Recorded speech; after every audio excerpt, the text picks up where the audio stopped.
Hello, welcome back to my tea house. For today's cup of tea, we'll be taking a closer look at one of my recent local matches playing the green Kurapika Hunter x Hunter deck versus the Purple Rush Renji deck.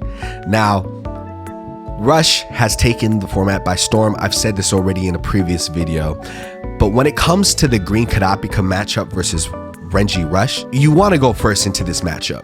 If both of you see the cards that you want, you see the mana curve and everything, it's honestly going to come down to that one swing that you weren't able to get in early.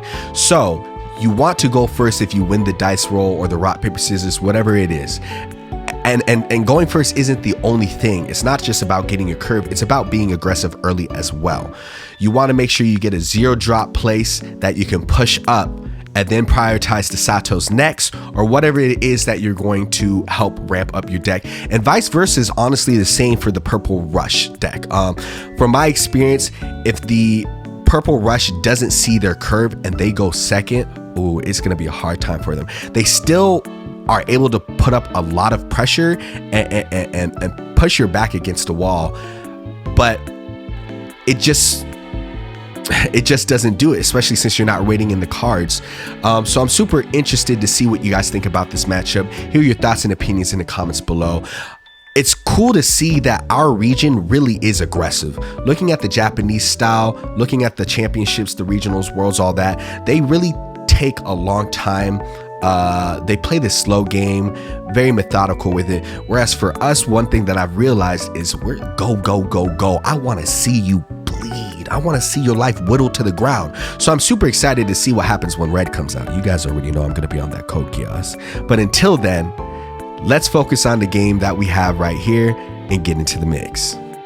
So getting into the first round against my rival at Phantom, they are going to go first. They play the Ishida, draw one, trash to Renji. We're going second. We are going to draw for turn, and we are going to tap into Old Reliable and Standard, the Satos, just to have that ramp like usual. We're going to tap the second entry and we're going to play the Kurapika in the back line. Now, doing what Purple Bleach Rush wants to do, obviously they are going to try and ramp as fast as possible. We're going to see him tap and play the Ichigo, scry, look at the top. He's going to decide to keep it there, and then tap and play another body in the back, right? Yeah, a Renji. And me catching on to the fact that he hasn't played an Orihime yet, he's going to be behind on curve. So we want to be as aggressive as possible, as fast as possible, because if we let him get ahead, it's going to be some trouble for us. So we're going to move up the Kurapika. We're going to tap one, and I'm trying to remember whether or not I wanted to crack or not. We're going to play the Zephyl. I'm starting to get wary of playing Zephyl early, just because normally when you start the game, you start off with a hand that you want to keep, right? So you don't really want to get rid of anything. So it becomes hard, but for me to match pace and have that damage that I want, I have to do that. So we're going to play the Zephyl, discard a Zephyl, play the Netter on the back. That way we can still ramp up the energy. Next turn, if we wanted to, we could crack the Satos and play a Neon and still have that aggression. We're going to see him play the Ishida again in the back. Discard, he is now at 4, so we're going to start seeing these bodies drop in the front line. The Rukia and the Ichigo right off the back. You know, you don't want to be behind on tempo, and already I was kind of behind going second. In this matchup, you want to go first if you win the dice roll. If not, ooh, boy, you better start praying. So we go into it. I'm seeing that there's 4K bodies ahead. I'm like, okay, how do we match this? We're going to move the Zephyl up. That way we can have someone to block just in case if we need to. And then we are going to tap 1. We're generating 3 right now, so we're going to play the Kurapika in the back. We're at 5. We're going to tap the 2, and we're going to play the Neon. That way we can still apply that pressure while also guaranteeing at least 1 damage this turn. So we find the 2-1 Kurapika, and again, bro, I'm telling you again, I love Neon, but sometimes, majority of the time with me that you'll see in these games, I'm not hitting these crazy Neon plays. I'll take the 2-1 though, my baby. We get the blocks out, takes the damage, gets the Renji to hand. Could he have raided the Renji right there? I can't remember if he could or not. Is Renji? Yeah, Renji's a 4-drop. So he could have raided the Renji in right there, but he wouldn't have been able to pop my Kurapika, I don't think. We see him drop the, we see him move the Ichigo to the front and drop another Ichigo in the back line. And then we see him play the Renji to the front, hard cast. One thing that you have to realize, plays the raid Ichigo, goes for the swing, that way he can, yep. Part of me feels like he misplayed that. Part of me feels like he should have raided into the, oh no, but because then he couldn't have played the Renji. Okay, I get it. So then we take that damage, we get a color trigger. These color triggers were coming in clutch this game, I'm pretty sure. We get the color trigger, so we can play something to the front. We play the Z file just to continue helping us get through the deck and finding what it is we need. Draw one, trash the Netero because we have our energy established, and then we just get rid of the Z file. One thing you have to pick up when you're playing against this Purple Rush, right, is notice how there are no Orihimes in the back. So he's always going to have to play something that's important in the back at least, because each one is only generating 1. We move up the Kurapika now that we have a 4K to threaten some of that damage. We are still sitting at 5 energy, 6 potential if we want. We play the Basho in the back. We are now at 7. You know what's coming. We raid the Kurapika. We got to get rid of the Renjis, the threats. And we play the Emperor's Time. That way we can get a draw and also remove another card and deal damage.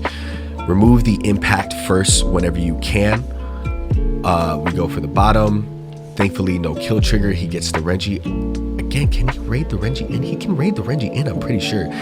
Then we remove the other...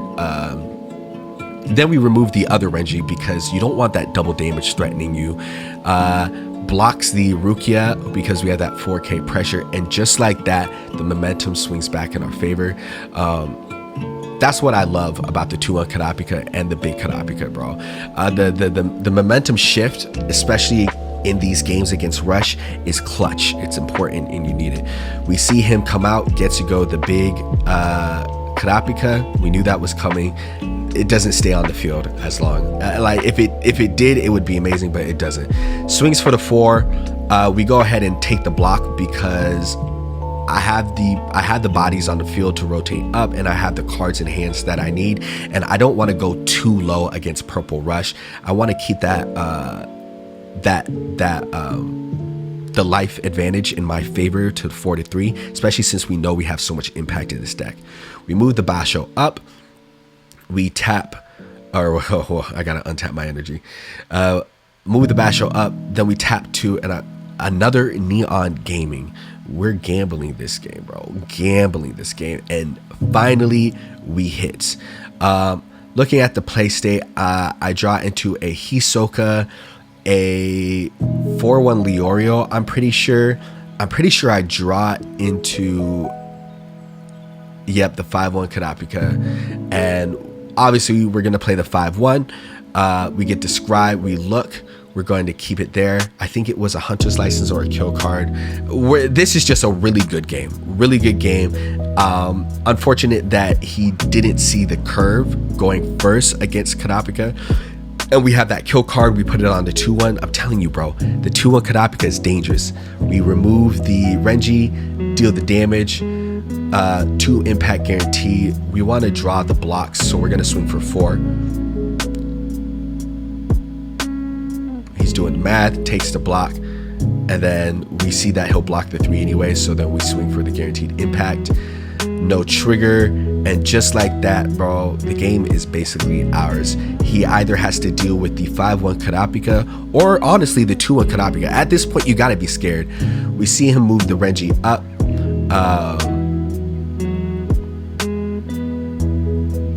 scries, discards, plays Darukia. And now, correct me if I'm wrong. Is it for? I don't understand why he hasn't played the rated in the Renji at all to at least pop the 2-1 Kurapika. At least pop something, right? You know, so it might be flustered, might be misplay on his end, who knows. We go into our turn after taking the damage, and it's game, bro. We swing for the 5, look at the top. Yeah, and that's it. Very unfortunate that he didn't see his curve, but we love that. Thank you so much for stopping by the tea house. I hope you enjoyed your tea break, and we'll catch you on the next one.